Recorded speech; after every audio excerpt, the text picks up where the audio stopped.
Getting homework helps us to learn more things that other people learn in the world. Sometimes your teachers give you homework that you haven't done before, and it helps you do better. We could get a better education, and we could review what we've been learning in class. It can help us mostly pass our grades and stuff like that. What is the directions? Homework help is essential because it really directs us and it guides us. It lets us know what we need to do for each individual child academically. We're able to build one-on-one relationships with them, and they know that they could depend on us and trust us with every aspect of their lives. And it also builds a great relationship with the parents because they could count on us to know that either the homework is going to be started or it's going to be completed. Draw me a right angle on this one. How would it look? Like this. So you understand. Also important to homework help is the idea of a support system. Many children don't have parents who are able to help them due to work hours. So having a trusting support system that they can go through these things and ask questions is important. What is the value of the 8 in 100? The relationship that we have with the schools builds a strong foundation in the success of our homework help program. We try to show them how we are really here to help them and to include ourselves in their school culture and to build upon what the teachers are doing throughout the school day. By the size of the sections here. Homework help is about making sure that students are able to address the assignments that they're given. So it's not just about giving them the answers or helping them to find that particular answer to a homework problem, but helping them understand that there is a method or an approach which they can use for other problems in the future.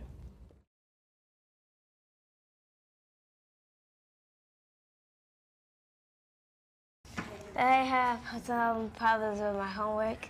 Okay. What's the title of your homework? Fraction review. Okay. Read the directions. You and a friend are very hungry. You decide to equally share a pizza. What fraction of the pizza do you get? Draw the pizza and shade in the part that you will eat. Okay, so I want you to explain to me what this is saying. What is this saying? Draw the pizza. Okay, draw a pizza. How many people are we talking about? 2. 2. You and who? A friend. Okay, so the first thing is, what are we gonna do? Draw a pizza. Okay, so you can get your pencil. Okay, in the space here, draw your pizza. I'm gonna draw a crust. Okay, what's the next step? What did they say? You decide, that's what I said? Decide, good. To equally share a pizza. Okay, so how will we make that pizza equal? How many pieces? 2. Okay, so do that. 2 equal pieces. 2. So you broke it up equally, and what does it tell you to do now? Draw the pizza and shade in the part that you will eat. Okay, so using the pencils, shade in the part that you will eat. My piece.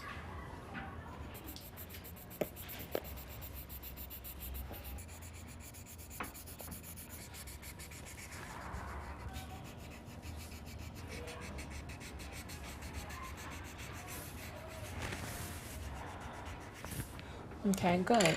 You drew the pizza, you shaded in the part that you will eat. Now at the bottom, what do we have here? We have a math problem, right? Yeah. Okay, so can you read it? Just call this blank. Blank plus blank equals 1. Okay, so now back to the pizza. What fraction of the pizza do you get? 1. Oh, I have. 1/2, very good. How about your friend? How much does your friend get? 1. I have. 1/2. So now we have to write this down here.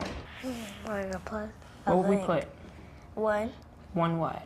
1 plus. Not 1. What did you just tell me you got? Oh. 1 shaded in. Oh. Okay, take your time and think about it. You cut your pizza in what? In half. Okay, so that means how much did you get? One. One what? 1/2 a pizza. 1/2, and how much did your friend get? 1/2. Again, how much did you get? One. I mean a half. A half, and how much did your friend A get? half. Your half plus your friend's half gives you how much? How many pizzas? Oh, This half plus this half gives you how much? 2. Yeah, but how do we start with one what?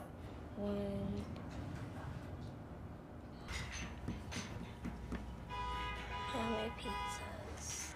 But let's backtrack. You and a friend are hungry. What else? You decide to equally share a pizza. You and your friend are sharing a pizza. So how many pizzas do you have? How many holes do we have? Holes. 1. One. Very good. So you got half. A half. Mm-hmm. So wait, 1 dash. Mm-hmm. Very good. Your fraction. 1/2. Very good. Plus, how much did your friend get? A half. A half. Okay. Hey, this ain't hard at all. It's not hard. And what does that equal? 1. 1.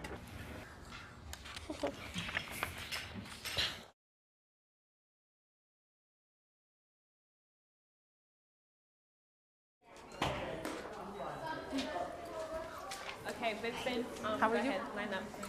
Homework help time, it's very structured. And so when the students come into the classroom, they know that they're to sit down and take out their homework. Y'all ready? In the classroom, there might be rules posted, like a homework help protocol, so that the students know exactly what they're doing, exactly what's expected of them. We're doing check-in, and y'all know, what is check-in? Exactly, you take attendance. We're gonna do a little icebreaker, Simon says. Then we're gonna start our homework. Then we're gonna have an activity for y'all to do. So when you finish your homework, 5:15, y'all know we stopped that, and we have the activity, and 5:45 to 6 o'clock is cleanup. All right, so I want everybody to stand up and put your chairs behind your desk. The program begins like around 3:30, and the kids, they have snack, then they go upstairs. They have assigned seats, so they sit in their seat. I put the agenda on the board, which tells them, you know, what time, which activity is being done. Then we do a little icebreaker, where it's basically like a little game, maybe Simon says, and then we'll start the homework help. Simon says touch your head. Simon says touch your nose. Simon says touch your eyes. Touch your mouth. Simon says jump up and down. Stop.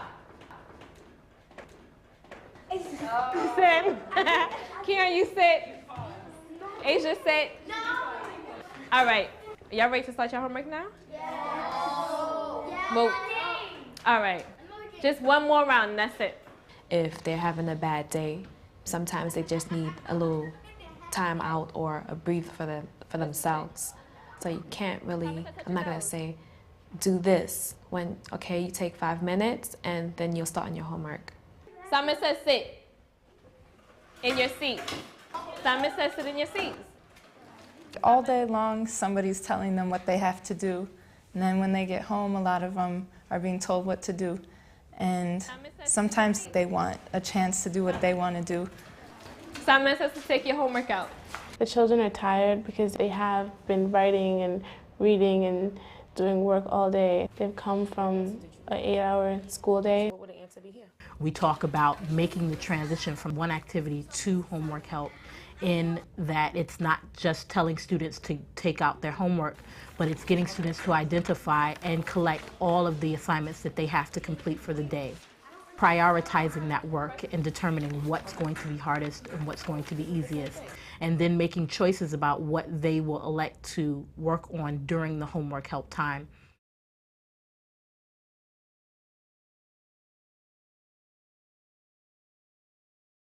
Okay, who has easy homework? Raise your hand.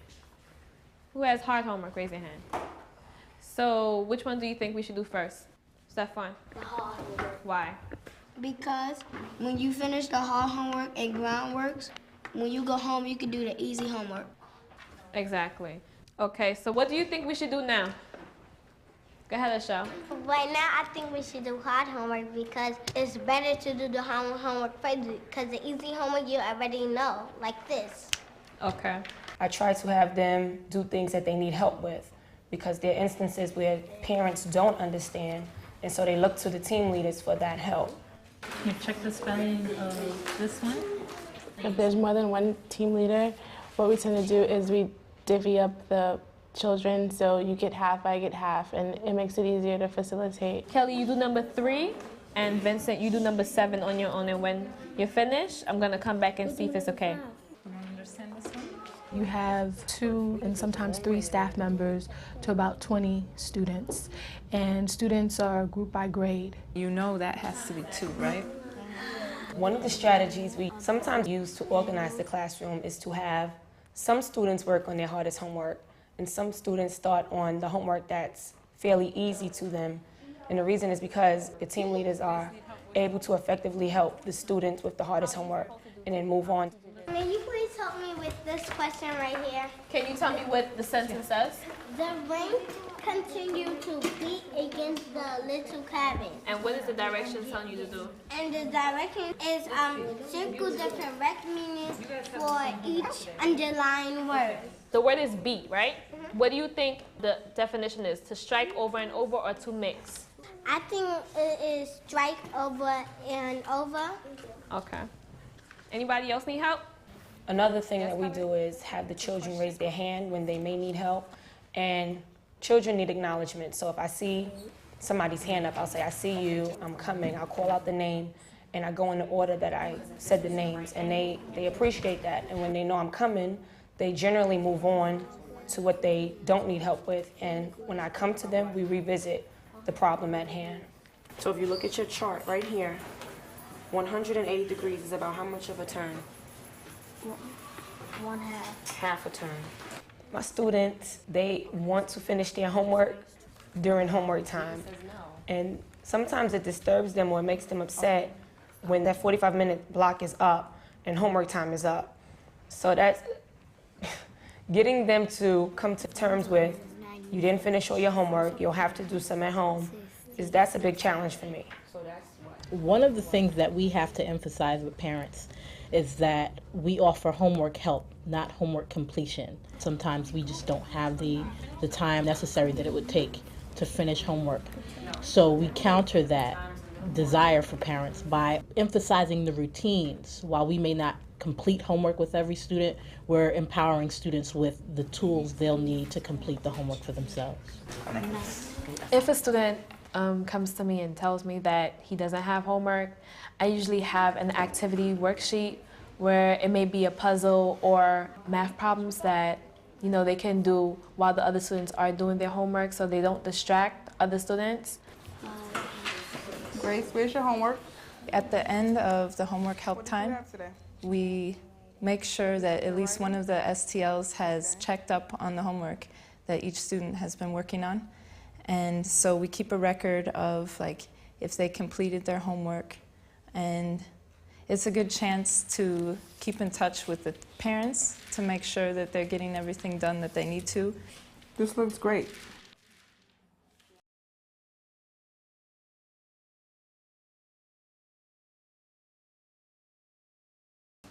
A second layer of support, peer support, is encouraged, and that's the purpose of those grade groupings.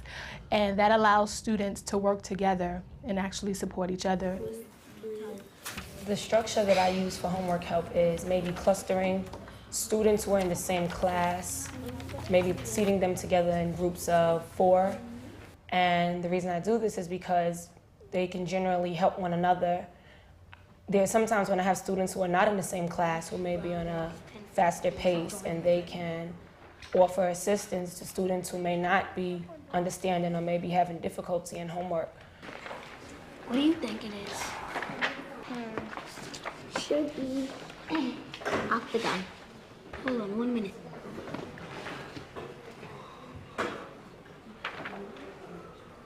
Yeah, octagon. There are different grouping strategies that might be employed. So sometimes it's not just about whether or not they're in the same classroom, it's whether or not they get along. What students can you group together? Vincent, can you sit over here, please? Because I think you'll work better.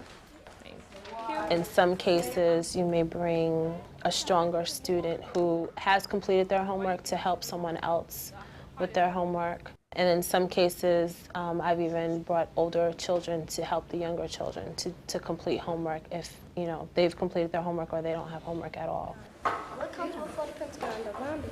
How's it going? I think we're getting a little stuck here. Okay, So, on what part? what should come next? What are we stuck on? This one. You see Right that here? pentagon? So it goes pentagon, what comes next? Rhombus, Uh-huh. hexagon, rhombus, pentagon, rhombus. What do you think? So what do you think should come next? You agree? Miss Helen, is it a hexagon? Do you agree? What do you think? Yes. You sounded tentative. Yeah, you guys are right. It's a hexagon. Okay. All right, it looks like you guys are working really well together. So can you guys help each other out? Okay. Just keep doing your work together, okay? Okay. And I'll check back. We like to keep in mind, well, it's good to have the kids that go to the same school or in the same class together, sit together, but sometimes they don't know the difference between helping their friend and just doing their work for them. So we like to keep that in mind when we're figuring out who sits with who. A couple of students might be in the same classroom, but half of them might really get the homework, and the other half may not. Or there might be different homeworks within the same classroom that different students need help with. And so those are all the things that you have to address when it comes to homework help time.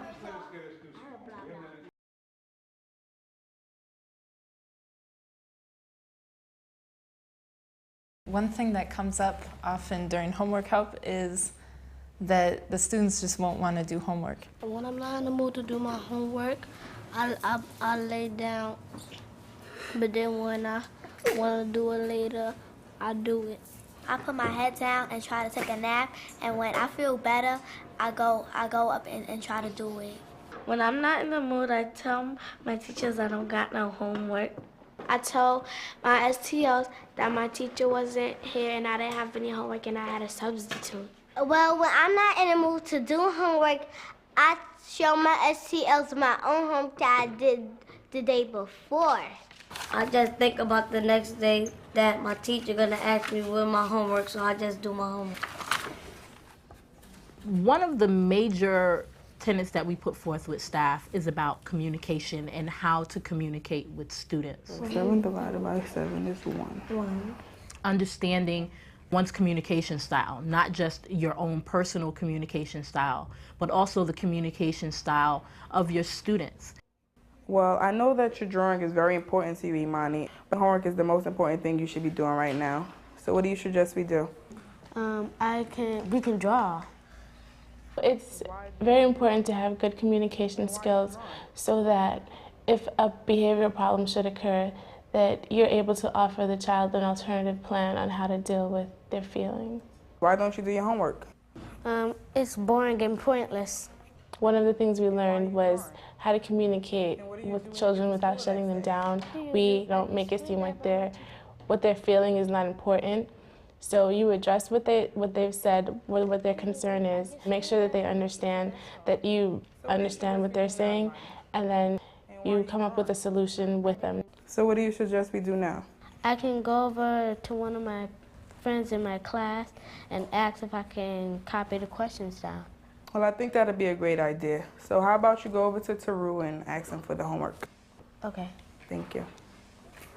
I think we've been able to get our staff to understand that students are young people with budding personalities who have distinctions. When you take those sorts of distinctions into consideration, you can then better communicate with students based on their learning styles, based on how they understand what you say, and then work forward from there.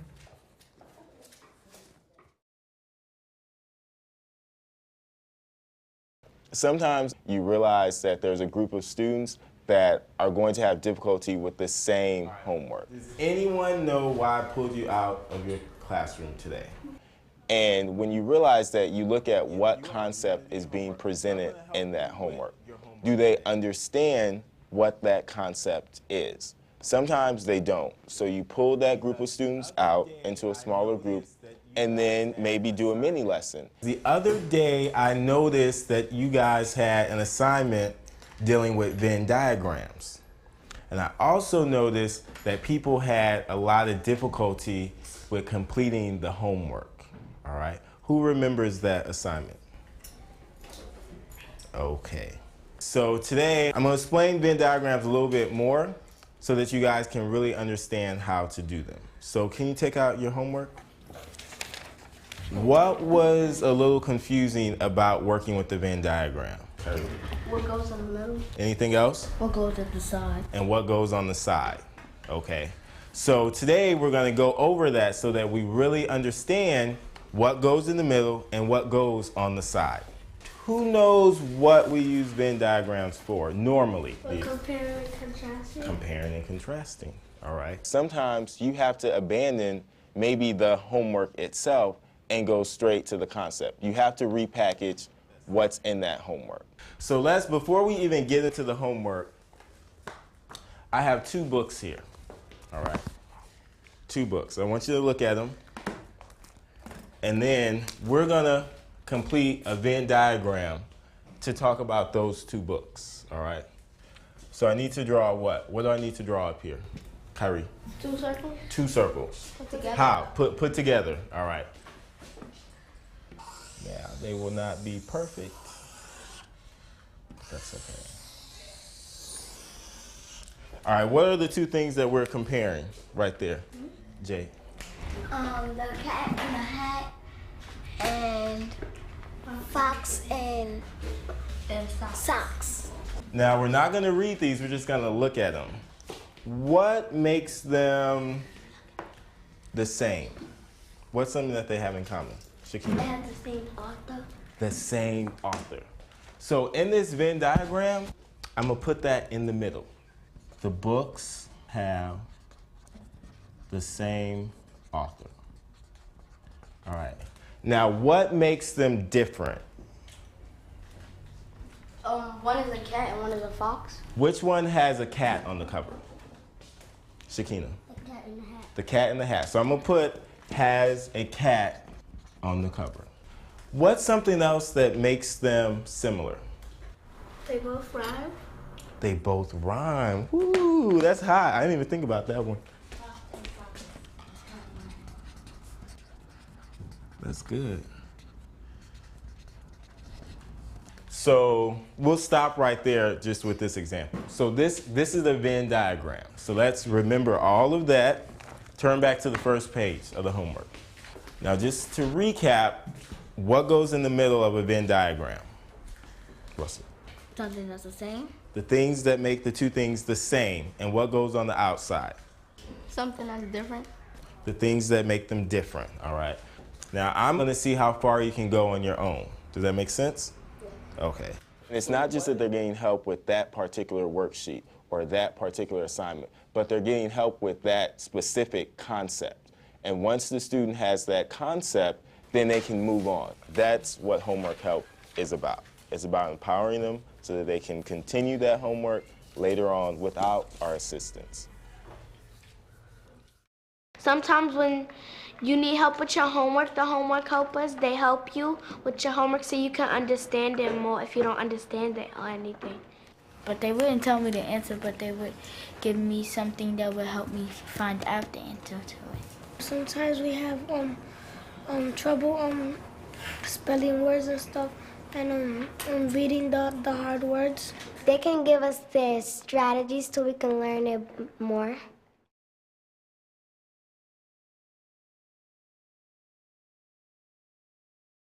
One of the challenges that I face in developing staff is how do I get staff to understand how to facilitate homework help even when the subject content may not be something that is a strength for you or you may feel far removed from. If I don't know an answer, I always make sure that another child doesn't know the answer before I might go to another senior team leader who might be in the classroom or campus director.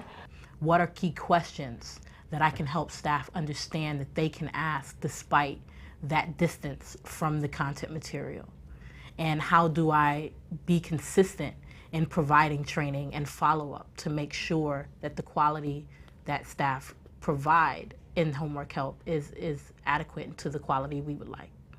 One thing that's important is not to fake it. Like, you know what you're talking about when you don't, because that doesn't help anybody. And it's good for them to hear you say, I don't know this, but I'm going to go here to find the answer, because then they kind of get they learn a technique for how to find out information when they don't know. When I interview potential staff members for the senior team leader position, I'm looking for someone who can articulate basic tenets of youth development, that they're there to empower students, they're there to support students, and that they're passionate about them. I'll be back, okay?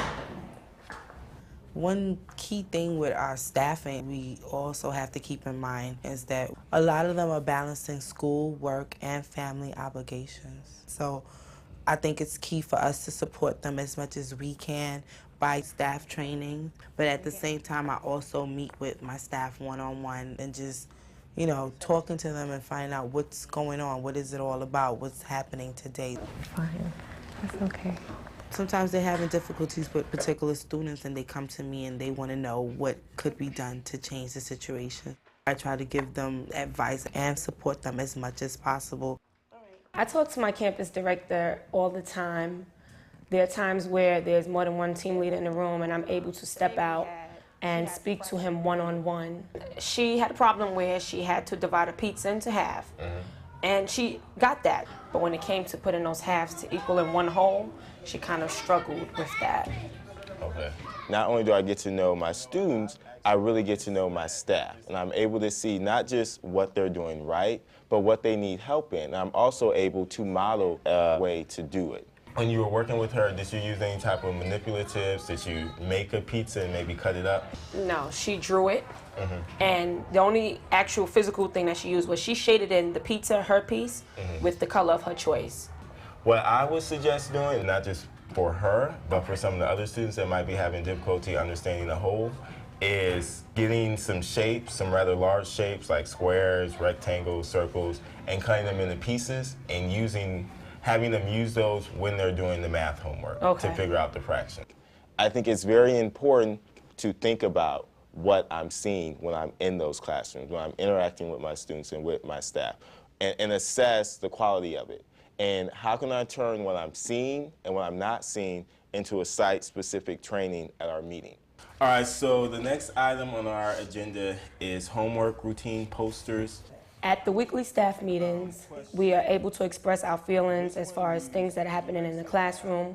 We're able to ask questions. We're able to seek answers from other staff members, as well as the director. So what is on your minds? What do you guys want to talk about? Okay, what to do when an activity goes awry? All right. What do you mean when you say when an activity goes awry? An activity that I may plan to do with the children.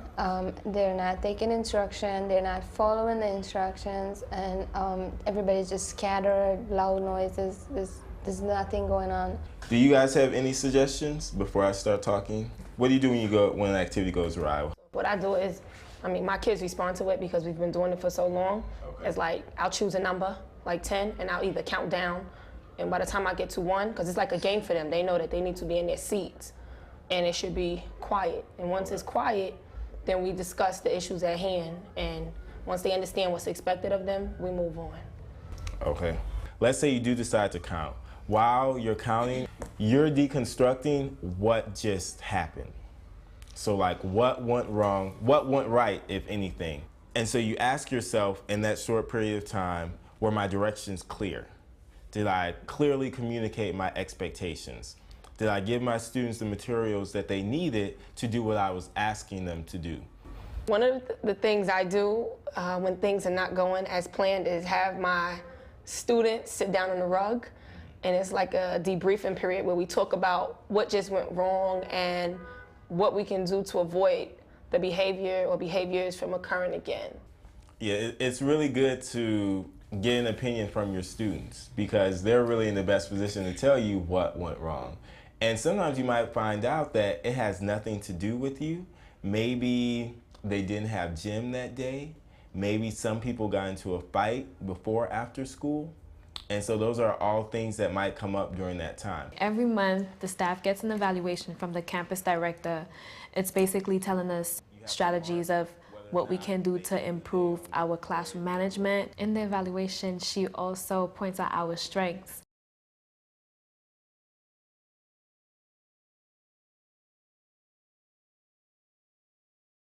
It's not just about one person doing good for one student. It's about a family or a team of individuals working to support one another in a common goal. You do get to help children with their homework and help them build their confidence and motivate them, but you also build relationships with them that are lasting and that go beyond, the program, that go beyond homework help. Relationships, that's the most important thing, building relationships with the students that you help, whether it be with homework or whatever. You just need to build relationships, because if you don't have a relationship with the child, then how can you help them? Giving them that help, that child then begins to trust me. And then that child begins to trust the program. And then if you think about it, generally, that child begins to trust resources that are outside of their home or outside of their classroom. And I think that's really the juiciest part of it, when they can see that if I need help with something, I have the library, I have this person, I have that person. And it opens up the world for them. It opens up their learning.